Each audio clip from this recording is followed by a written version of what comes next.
你看到了没有吗？看到了。看到了，嗯，他全在那儿一团在睡觉。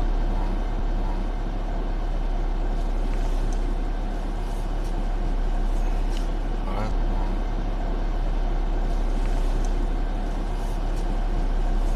你喊一声呢？格林。没反应，耳朵动了一下。我都走了。走。来车了。走。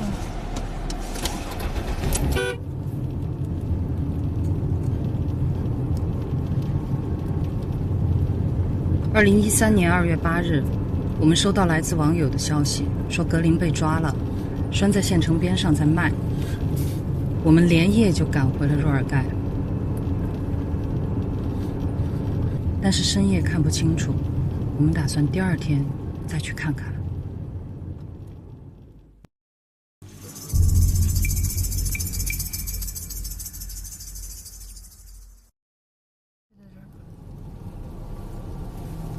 好，你往前走吧。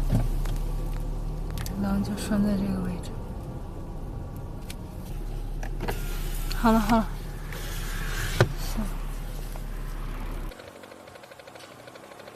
那尾巴比格林短，这只狼不大点，也就可能1岁多吧，顶多1岁多。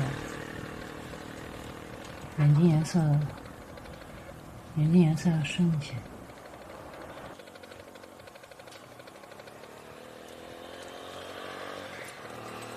不壮，营养不良。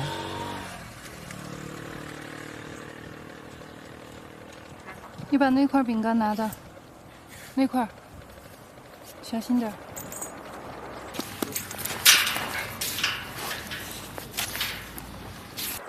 啊，有人出来。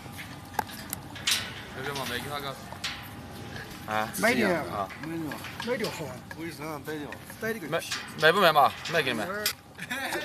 真的卖啊？啊，真的卖。你们开个价。虽然他不是格林，可是当他把爪子搭在我的手上的时候，我还是觉得心疼。我们联系有关部门，救下了这只狼。若尔盖的狼死一只就少一只了。那之后又有消息告诉我们，格林被抓去松潘一个农家乐供人参观，他不怕人，叫他的名字他就会过来。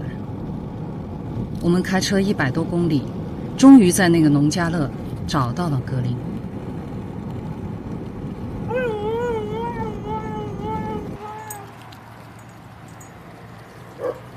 这只哈士奇叫做格林，是吸引游客的临时工。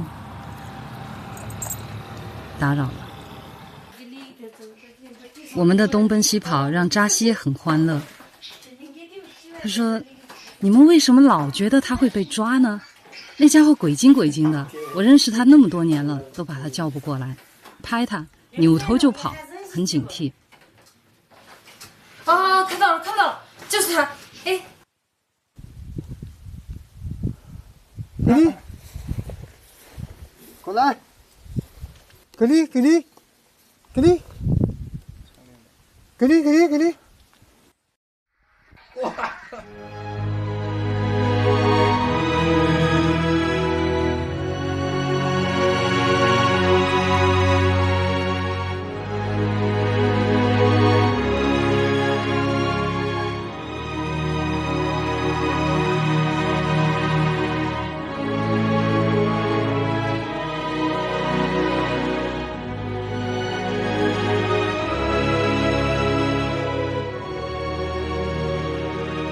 在格林回归的头1年，他时常去扎西牧场转一转，远远张望帐篷里有什么人。扎西发现了就会告诉我：“我看到你们格林了。”我很激动，真的真的，他在做什么？走路。还有呢，还有呢，跑步。消息很简单，但我们已经很满足了。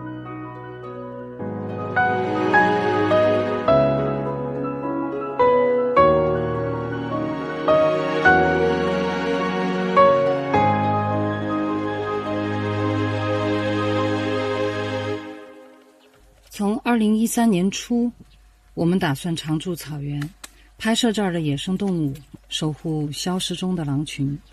我心里也想着，如果能够再见到格林，那该有多好。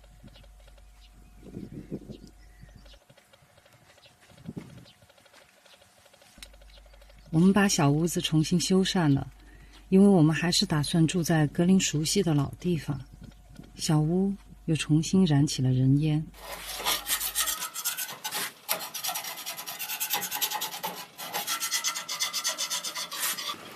这是我们的小屋，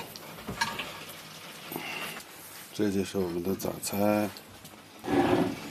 自从小房子修好以后的第一顿，5度有没有？但是屋子里面像春天一样，我还有点热。我们曾在凌晨4点爬上狼山去看狼群集结，我心里面特别激动。我已经2年时间没有见格林了，哪怕他在狼群当中只是一个末等的草狼，我也高兴。牧民告诉我们，格林回归的这片最高的山脉是现存狼群最集中的地方。爬上山顶就可以看到狼的踪迹，狼体质，狼脚印。他们在这个地方打滚，翻过围栏，到山那边去。原来这儿下面一片应该是湿地吧？哦，有个湿地。对，现在这个湿地已经干掉了，湿地退化了。有4个。我这个焦距太短了。真有4个。有4个。有4个，有4个。你看。在跑。你不要调太近了，不然跟不住。你太放了，你太放了！哎，真的在跟来，在追一个什么东西？哎呀，都是他们3个在追。这边我们看到了3只，是吧？这边3只。那边看到了3只，一共6只。这6只现在要汇合，那应该还有1只，一共7匹狼啊！你说格林在不在里面？哦，你后哈嘛，这个可能睡不着，这个后头这个呢？快看我！那个有4个狼嘛？看。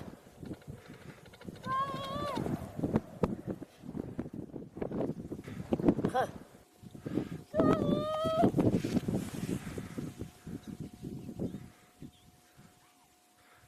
不得跑，你看。他不跑，往这边再看。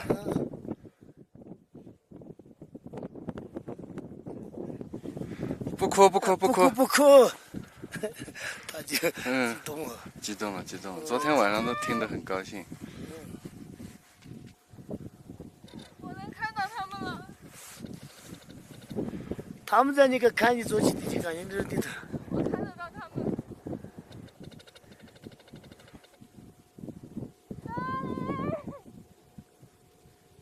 他们没跑，再往这边看。他们听不到我说话。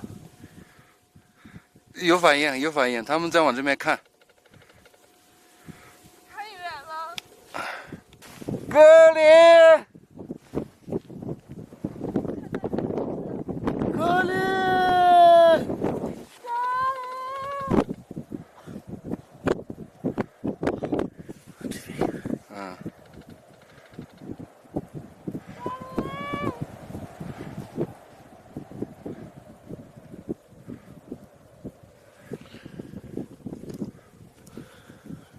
有一只一直在往这边望。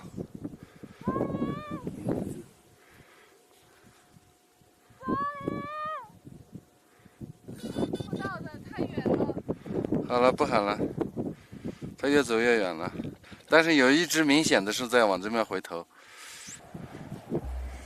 哎，太遗憾了，没有带长焦。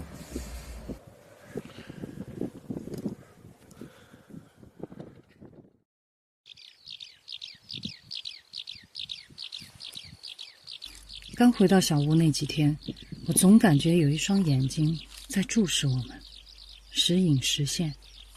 当我出屋去看的时候，它就消失了。一峰建议多印点寻狼启事贴到山里面，我觉得没有20年的脑血栓应该想不出这个办法的。我建议还是投食吧，请狼群来吃个饭，然后我们偷偷瞄一眼，说不定格林就在里头。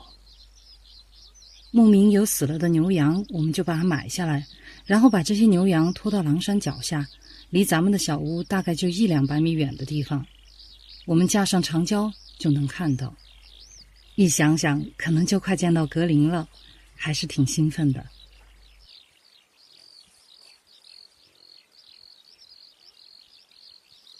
我们看见天空中有盘旋的雾鹫，不敢下来。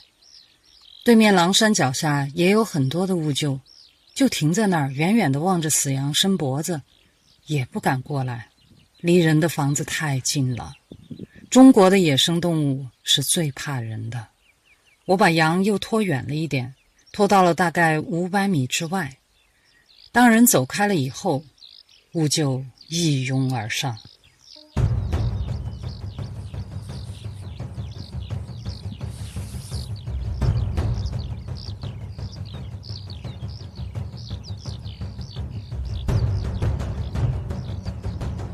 我们一连投了好几只牛羊，基本上都是被雾鹫、狐狸、野狗这些动物给吃掉了，狼始终没有出现。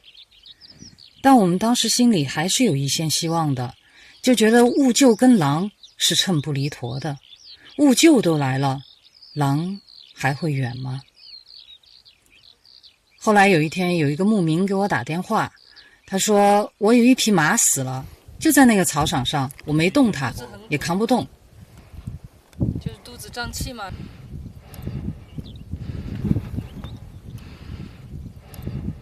一峰买下了这匹死马，当时我们想，也许羊是小菜，但是马绝对是大菜。我们在马尸体的旁边装了2台监控，而这个时候我们就用长焦远距离观察着。我们想，等狼来了，那个监控就能拍到了。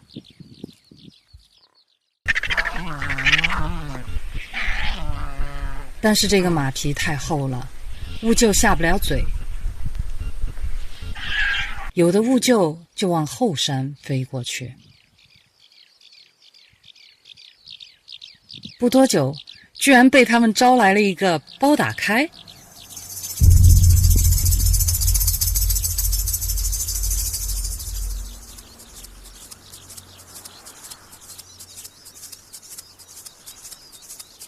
这只狼我们曾经见过的，它在狼群当中的地位挺高。由于它的耳朵被盗猎的炸聋过，听不见，有2只鹰长期给它报信儿，也跟着它觅食。而它虽然来了，但是并不急于下山吃马，它在观察，也在等待。现在雾鹫太多了，如果现在撕开马肚子，雾鹫一窝蜂围上去，不但没法吃到肉，还容易被灼伤。它就在等天黑。雾鹫是不上夜班的，一旦太阳下山了，这匹马就归狼了。但是让我们意外的是，狼突然果断地撤离了，再没回来。后来又来了一只座山雕，它的嘴勉强能够开膛。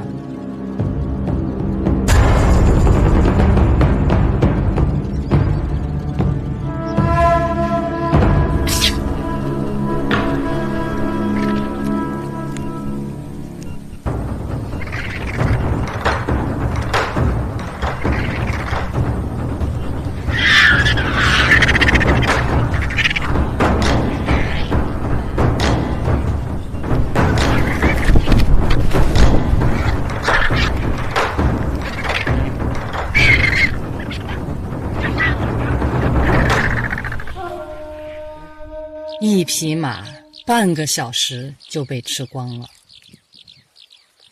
这个狼为什么放弃了死马？我们回放视频分析，雾鹫在争抢当中碰到了我们的监控，应该是被狼发现了。人动过手脚的东西，狼就不吃。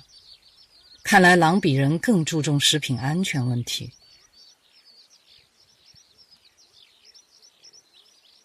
而我们投食的死马也没找到狼。一峰就越来越郁闷，这说请狼吃个饭怎么就那么难呢？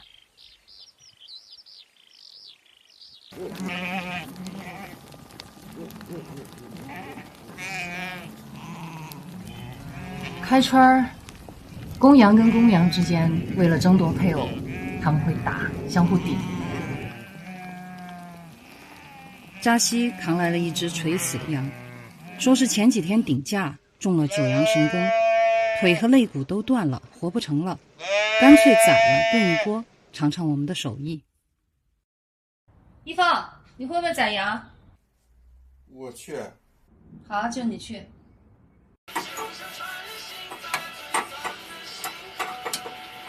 我把水都烧开了，就等肉下锅了。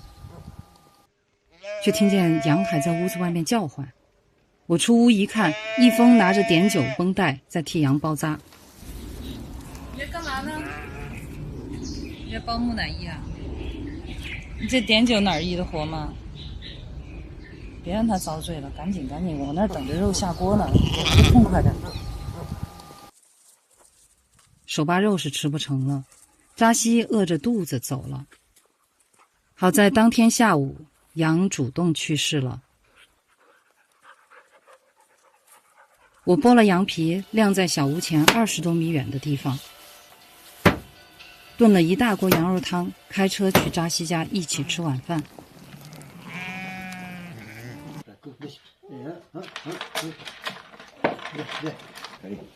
手扒肉和羊肉汤，你拿个盆把它舀出来。味道怎么样？你们喜不喜欢吃？喜欢，他煮的好得很。哦。吃完晚饭回来的时候，天已经黑了，车刚冲上小屋的山坡，就在晒羊皮的地方。哎，那个是什么东西？不像是狗，不是狗，狗噻。不是狗，狼。格林，格林，你做好心理准备啊！真的是大格林，我已经能看他影子了。我也能看见影子。别喊得太频繁了，万一不是呢？如果是那个的话，这样照他早跑了，他不怕。再喊，格林，他好像不再回头了。要是大概也就100米的样子吧，就这个位置消失的。他是在脱羊皮吗？刚才？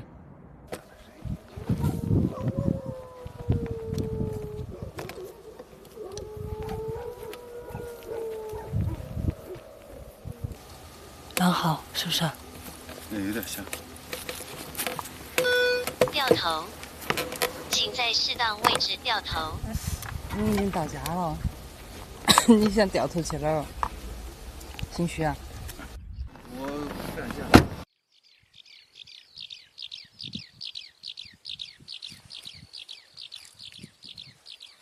第二天，狼又来了，拖走了我们的羊皮。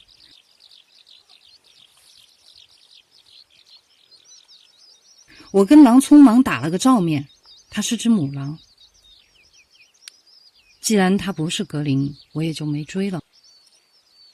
我觉得挺搞笑的，我们投了那么多的死牛、死羊、死马，狼就不吃。这会儿扔了一个破羊皮，这主来了，狼也太不按套路出牌了。我回想起格林从小就喜欢用羊皮垫窝，这个母狼会不会是生小狼了，也拿来垫窝呢？于是我拜托牧民朋友们帮忙留意，最近是否发现了狼窝，或者是有新生的小狼。很快牧民就告诉我们，他们发现了一个狼窝。我记得那天我去狼窝附近装监控的时候，为了抄近道，2个人在草地上迷路了。天越来越黑，看不见脚底下，我掉进了沼泽里。就在淤泥已经没过腰部的时候，我踩到了一个比我更倒霉的牦牛，他已经先一步死在了沼泽里。我踩着他的头爬了出来，掉进沼泽里居然没死了。第二天又能看见太阳了，我命大，我嘚瑟。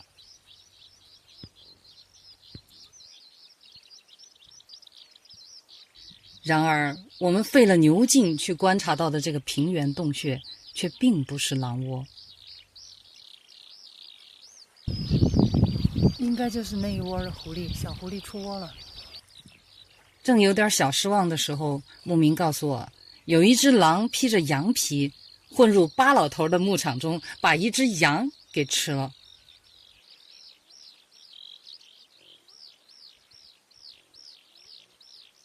我查看了羊皮，就是我剥下来的那张，上面还有一封的碘酒。终于知道这张羊皮的下落了。我一直以为披着羊皮的狼是民间调侃的形容，没想到还真有这么干的。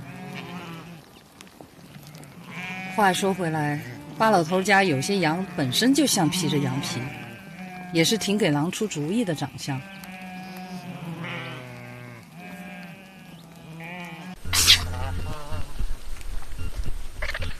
我们投食了几个月，引来的只有秃鹫、狐狸和野狗。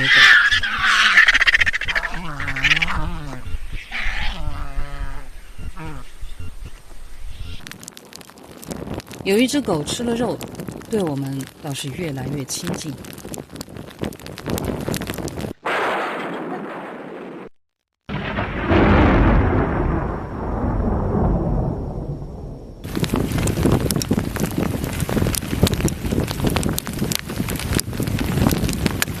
你一开门，它就进来了。它会不会进来？开了门，它会不会进来？躲到这儿来了，在这儿来了，哦，在这儿了，在这儿了。来躲冰雹的。嗯。谁家的狗啊？不知道，肯定是这你看，会不会躲到我车底下去？它可能就要躲到车底下。它想钻车，车底下有点矮，看它钻不进去吧？真钻不进去。那放它进来吧呀。走了。啊，它到车头那儿去了，那地方可以比一下。因为它是斜着打的嘛。嗯。它已经走开了。哎，没走开。还在。他在找，他肯定很生气。你干嘛买一个底盘那么低的车？后面高一点，进不去。敲一下玻璃了。尾巴是夹着的，要是一只狼来了。让我想起那个，眼熟吧？扎西牧场。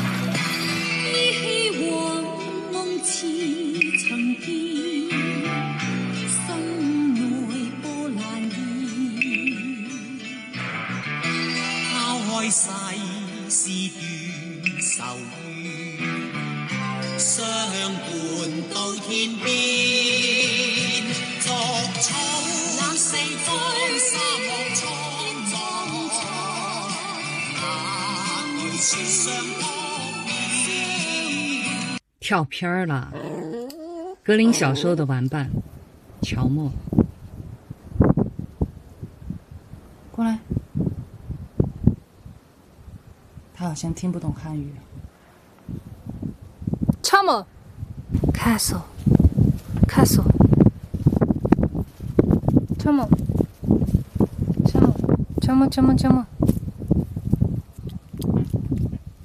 乖 Chamo Takey Chamo Takey Chamo Takey 我收养了乔默，让他帮我看家，但是他看起来不太聪明的样子。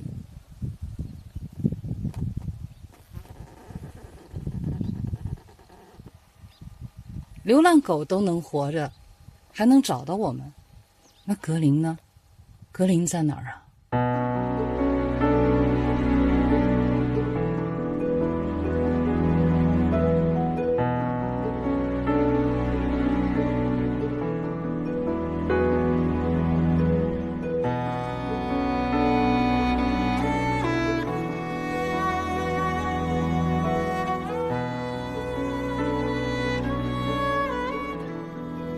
肉可以忍住不吃，但是喝水却是所有动物的刚需。我们决定转换策略，在狼山的水源地布控。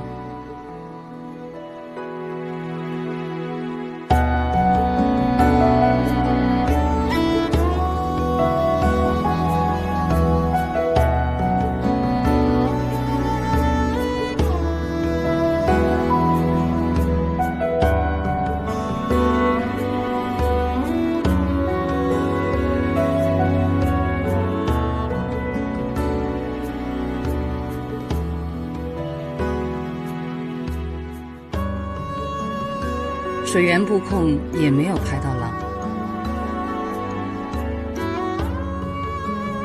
他们竟然在监控的盲区重新挖了一个水坑喝水。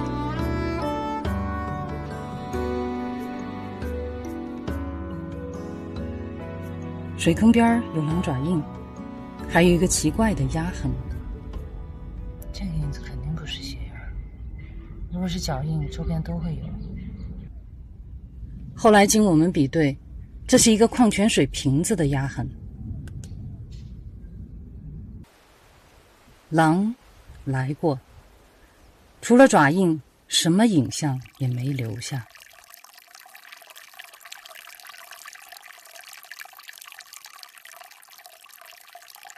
我们曾在河边狼可能会捕鱼的地方，也发现了狼爪印。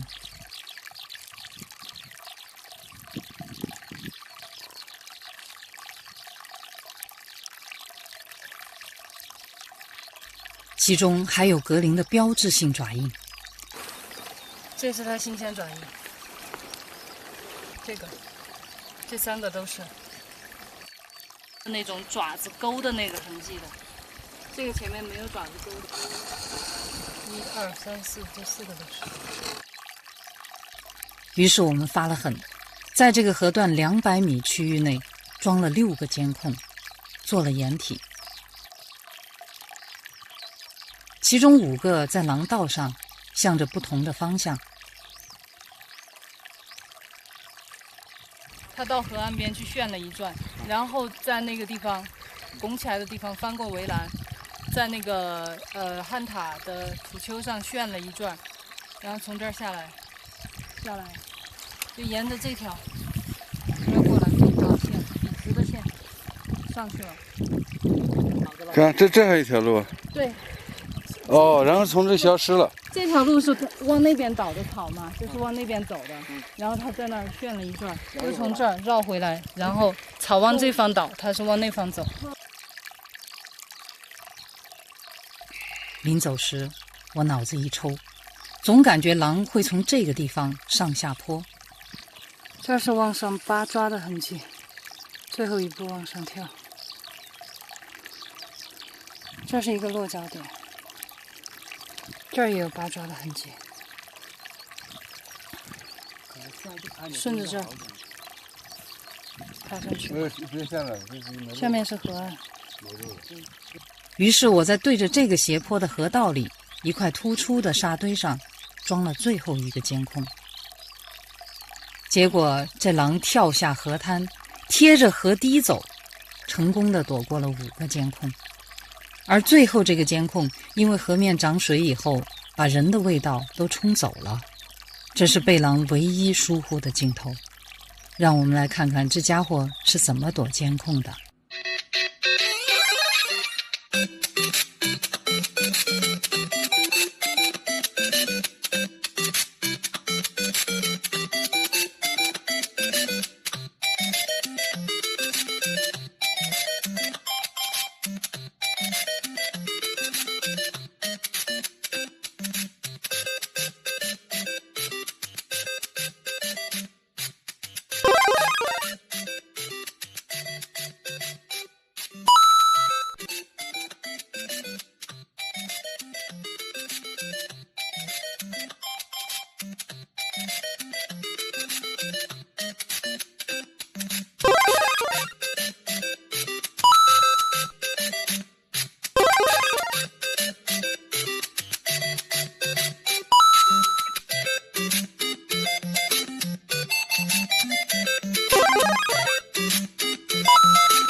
上次很严重。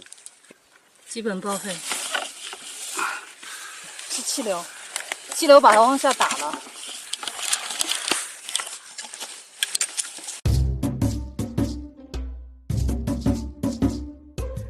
投石、水源布控、航拍，我们能想到的招式都用完了。狼的警惕性太高了，相对而言，其他动物都比较容易观察到。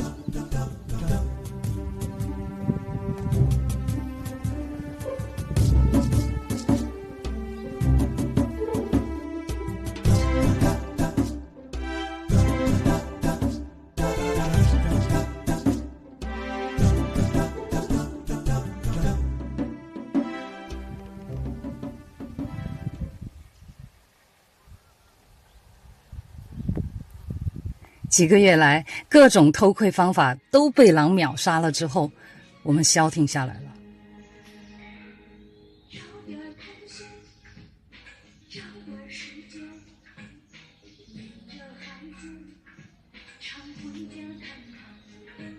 就在家老实待着吧，指望着等格林回娘家的时候，或许还能遇见，随缘吧。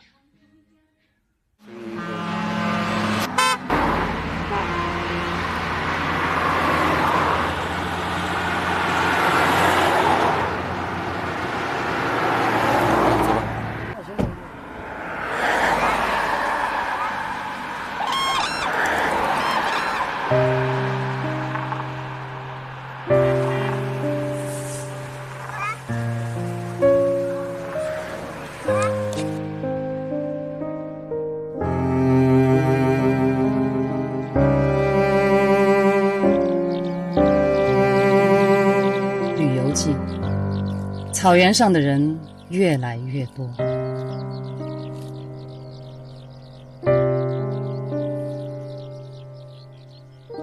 狼群隐居在后山，只有巡山觅食的时候才会偶尔出没。我们一直在前山远距离观察，却从不愿意深入后山去打扰到它们，特别是在繁殖期。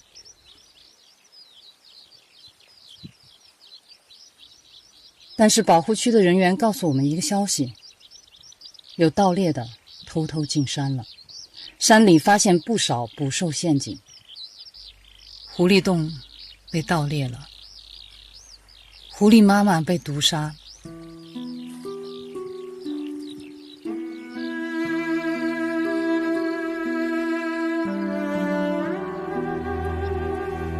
小狐狸被钢丝套勒死在洞外。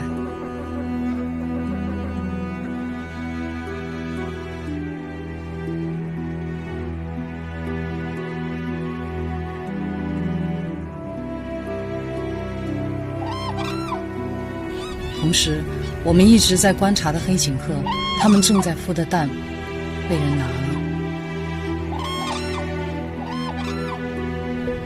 我们所看到的美丽生灵，一个接一个的消失了。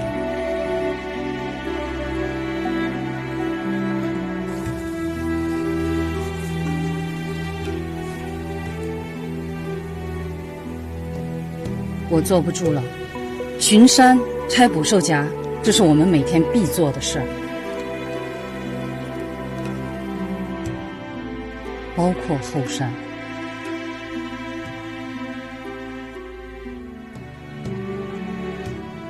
刚进入后山的时候，我们诚惶诚恐，不知道狼群能不能接受我们。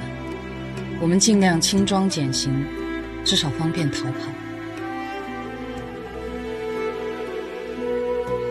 在山里遇见过很多次狼，但是让我们意外的是，狼看见我们的表现反而很平静，大家各走各的路。我不知道他们是不是认识我们，但是我们逐渐熟悉了他们。我们在进山的路上装了监控，这样如果有盗猎者来过，至少能留下影像。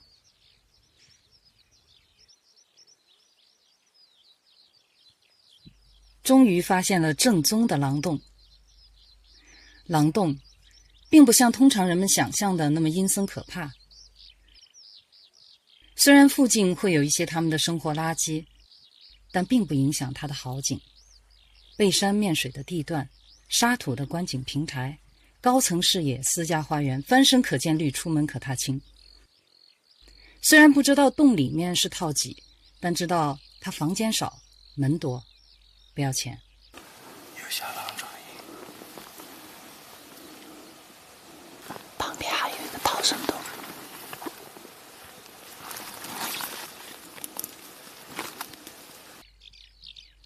还有这个猎手们午休的小别墅，标间。狼洞附近必定有清洁的水源，因为母狼在哺育幼崽的时候是不会远离洞穴的。这个狼洞应该是在使用中的，因为我们进山的时候有3只狼把一峰引开了。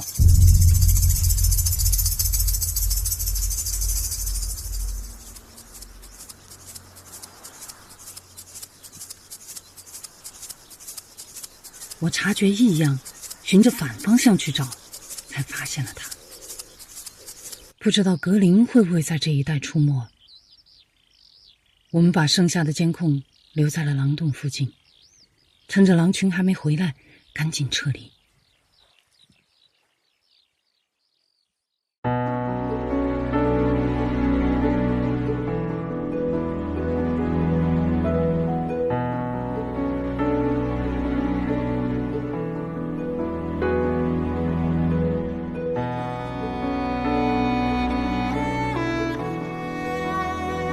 10天了，我们提心吊胆，既盼望那洞里面有小狼，又担心盗猎的比我们动作快。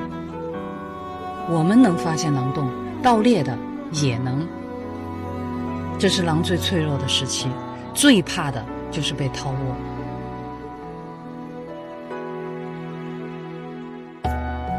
我们常说，考古的干不过盗墓的，科研的干不过盗猎的，这些土贼总能找到机会，但究其根本，都源于人们的消费。今天狼洞很安静，5个小时过去了，没有狼出没。我过去走了，去吧。我们来到狼洞前，发现狼不在了，监控也不在了，很紧张，怕是我们最担心的事情发生了。结果我们在一个洞里面找到了已经被损坏的监控，万幸它的内存卡还能读取。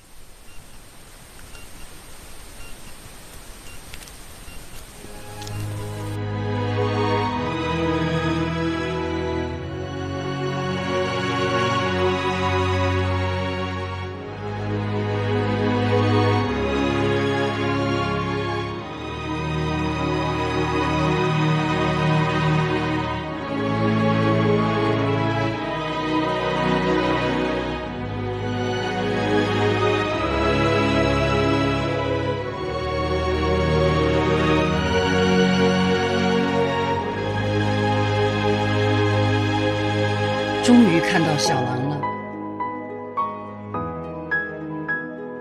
这几只小狼已经快2个月大了，我们叫它们双节棍男孩，福仔男孩，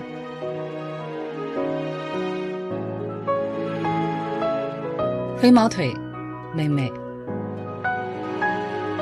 还有一个最胆小的小不点儿在这儿，因为他一直躲在角落里，我看不清楚他的性别。直到后来我才知道，他也是个小男孩。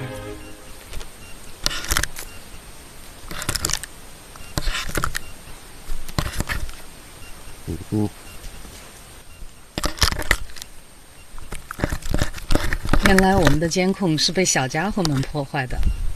咬吧，随便咬。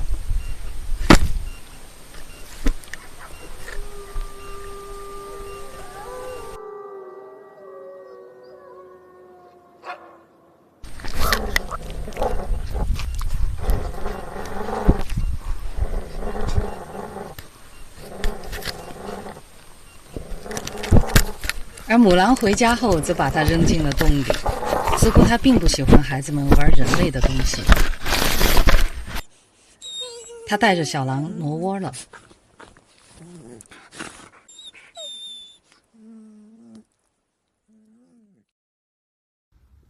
狼窝是没有防盗门的，带崽儿的母狼非常敏感，一旦让它觉得有不安全的因素了，它就会挪窝，远远地避开这些危险。当然，母狼挪窝呢，还有其他的原因，在通常情况下，它都不会在一个洞穴里面住太长时间，因为它们的生活垃圾会腐败，小狼的粪便呢，会慢慢的留下更多的味道，会吸引天敌，所以它不会让一个洞穴留下太重的味道，所以它会定期的挪窝尝尝气儿。但是让我们费解的是，我们发现的新的狼窝居然在离我们的帐篷直线距离更近一点的山坡上。他是觉得灯下黑我们发现不了吗？还是觉得这两个人人畜无害呢？更让我们觉得稀奇的是，在老狼窝边留下的影像当中，玩累了的小狼居然用一个矿泉水瓶子在喝水，而这个瓶子是我们的。后来我们捡回了瓶子一比对，发现瓶子里面的水已经不是原装的矿泉水了，而是山间的溪水。我突然就想起了我们曾经在狼挖的那个水坑边发现了奇怪的压痕。这是人类的用品，居然成了他们的用品。我那时候也想到，格林倒是挺熟悉这些瓶子的用法的。从前每一次外出的时候，我都会给格林带一瓶水。说到水瓶，我想起有一次我在扎西牧场在河边上洗手的时候，那个水瓶就不小心掉在河里面了。当时格林一看，赶紧跳下河去追，去捞那个水瓶。就那个时候乔莫还在啊，乔莫一看格林都跳下去了，于是他也跳下去，他以为好玩，跳下水以后就把格林往水里面摁。结果后来格林呛了一肚子的水，气鼓鼓的上来了，水瓶也丢了。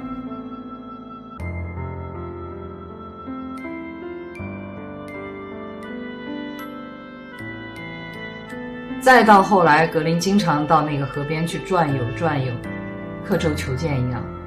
水瓶是捡不回来了，他找了一个替代品，管他呢，老妈能用就行。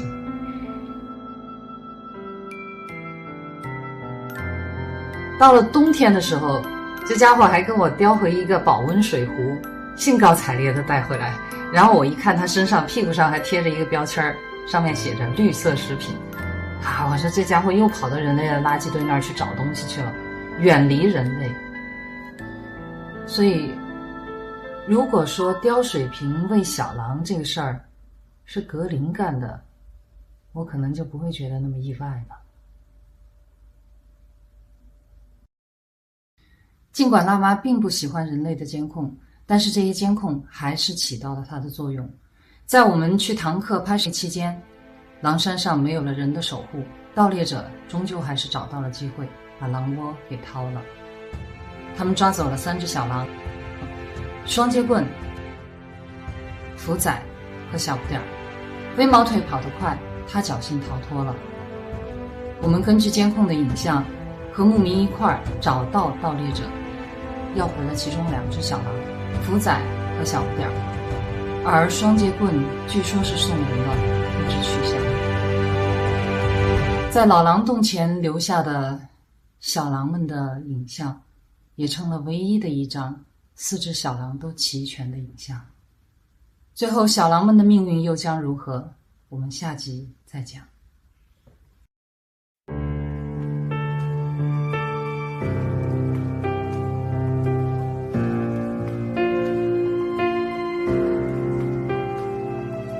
有人终将离开，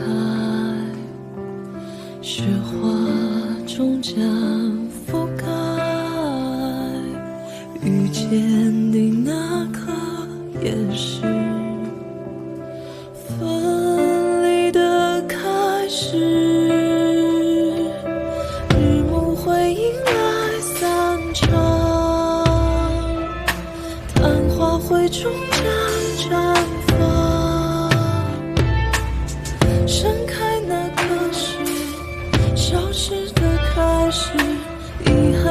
惜沉默。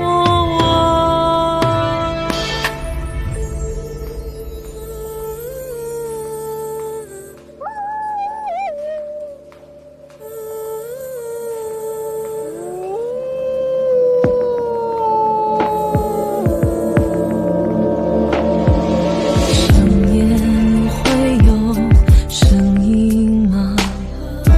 呼喊唤来再见吗？分离的那刻也是遇见的开始。日暮会迎来散场，昙花会终将绽放。消失那刻是重生的开始，重返最初的模样。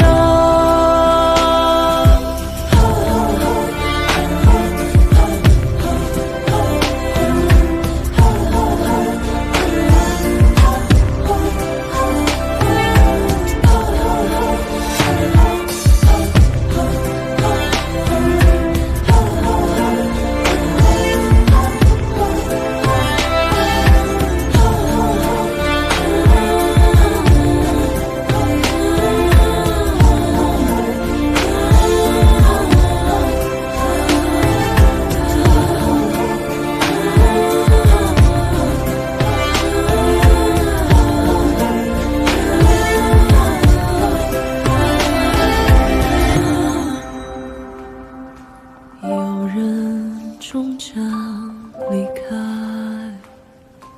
雪花终将